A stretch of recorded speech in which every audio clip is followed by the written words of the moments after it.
यह कहानी बुद्ध के जीवन की एक महत्वपूर्ण घटना पर आधारित है, जो प्रेरणा, भावनाओं और गहन जीवन शिक्षाओं से भरी है।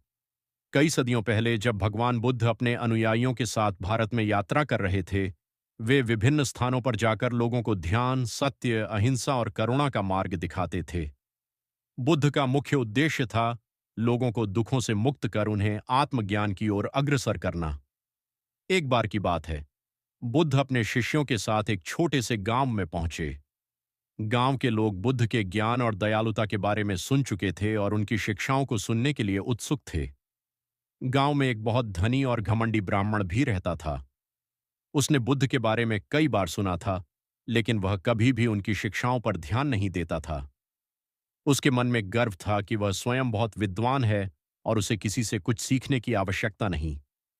जब ब्राह्मण ने सुना कि बुद्ध उनके गांव में आए हैं और लोगों को ज्ञान दे रहे हैं, तो वह क्रोधित हो गया। उसने सोचा, यह बुद्ध कौन है? क्या वह मुझसे अधिक ज्ञानी है? उस दिन वह बुद्ध के पास गया, लेकिन उसका उद्देश्य ज्ञान प्राप्त करना नहीं था, बल्कि बुद्ध को नीचा दिखाना था। वह मन में ठान चुका था कि वह बुद्ध के सामने उनकी शिक्षाओं को गलत साबित करेगा। ब्राह्मण का घमंड। ब्राह्मण बुद्ध के पास पहुंचा और उनके सामने खड़ा होकर बोला, हे बुद्ध, आप कहते हैं कि आप संसार के सारे दुखों का अंत कर सकते हैं, लेकिन मुझे बताइए, क्या आपने वास्तव में सभी दुखों का अंत किया है? क्या आप मुझसे अधिक ज्ञानी हैं? बुद्ध ने शांतिपूर्वक उसकी ओर देखा। उनके चेहरे पर कोई क्रोध या अहंकार नहीं था। उन्होंने बड़े धैर्य से उत्तर दिया, प्रिय ब्राह्मण, ज्ञान कोई प्रतियोगिता नहीं है, न ही यह दिखाने के लिए है कि कौन अधिक या कम जानता है। ज्ञान वह है जो व्यक्ति को सत्य, करुणा और शांति की ओर ले जाता है। लेकिन ब्राह्मण ने बुद्ध की बात पर ध्यान नहीं दिया। वह फिर से बोला, आपका ज्ञान किस काम का? आप लोगों को ध्यान और शांति का मार्ग दिखाते हैं, लेकिन क्या यह उन्हें संसार की कठिनाइयों से बचा सकता है? क्या इससे उनकी समस्याएं हल होंगी? बुद्ध मुस्कुराए और बोले, प्रिय ब्राह्मण, समस्याएं और कठिनाइयां जीवन का हिस्सा हैं, लेकिन ध्यान और सत्य का मार्ग हमें इन समस्याओं को समझने और उनसे पार पाने की शक्ति देता है। यह आंतरिक शांति का मार्ग है जो बाहरी परिस्थितियों से परे होता है। क्रोध और करुणा का प्रभाव। ब्राह्मण अब और भी अधिक क्रोधित हो गया। उसने बुद्ध को अपमानित करने के उद्देश्य से उन्हें कई कठोर और अपमानजनक बातें कहीं। वह चाहता था कि बुद्ध क्रोधित हों और अपने धैर्य को खो दें, लेकिन बुद्ध की प्रतिक्रिया उसके विपरीत थी। बुद्ध ने अत्यंत शांति और करुणा के साथ उसकी बातें सुनी और उसकी ओर प्रेमपूर्ण दृष्टि से देखा। जब ब्राह्मण ने देखा कि उसकी कठोरता का बुद्ध पर कोई असर नहीं हो रहा है, तो उसने चकित होकर पूछा, आप क्यों नहीं क्रोधित होते?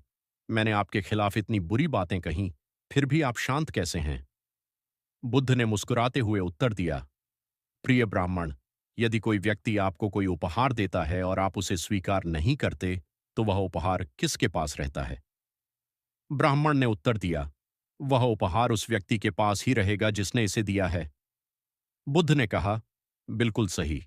इसी तरह जब कोई व्यक्ति आपको क्रोध, घृणा या अपमान का उपहार देता है और आप उसे स्वीकार नहीं करते, तो वह उसी व्यक्ति के पास रहता है। मैंने आपके क्रोध और घृणा को स्वीकार नहीं किया, इसलिए वह आपके पास ही रह गई है। ब्राह्मण का आत्मज्ञान। बुद्ध की यह बात सुनकर ब्राह्मण स्तब्ध रह गया। उसने कभी इस दृष्टिकोण से सोचा ही नहीं था। उसका सारा घमंड पल भर में टूट गया।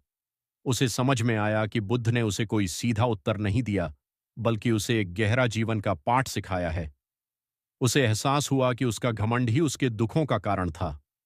ब्राह्मण ने बुद्ध के चरणों में गिरकर क्षमा मांगी और कहा, हे बुद्ध, आपने मेरी आंखें खोल दी। मेरा घमंड ही मेरी सबसे बड़ी बाधा थी। कृपया मुझे क्षमा करें और मुझे सही मार्ग दिखाएं। बुद्ध ने उसे उठाकर कहा, प्रिय ब्राह्मण, अहंकार व्यक्ति को अंधा कर देता है और उसे सत्य से दूर ले जाता है। जब हम अपने अहंकार को त्यागते हैं, तभी हम सत्य को देख सकते हैं। आत्मज्ञान का मार्ग। उस दिन से ब्राह्मण ने अपने जीवन में बदलाव लाने का निर्णय किया। उसने बुद्ध की शिक्षाओं को गहराई से समझने का प्रयास किया और ध्यान का अभ्यास शुरू किया। धीरे धीरे वह अपनी आंतरिक शांति और करुणा को विकसित करने लगा। वह अब केवल एक विद्वान ब्राह्मण नहीं था, बल्कि एक शांत और करुणामय व्यक्ति बन गया था, जिसने अपनी आंतरिक शांति और ज्ञान को प्राप्त कर लिया था। बुद्ध ने इस घटना के माध्यम से अपने शिष्यों को सिखाया कि जीवन में सबसे महत्वपूर्ण चीज है अपनी आंतरिक शांति और करुणा को बनाए रखना।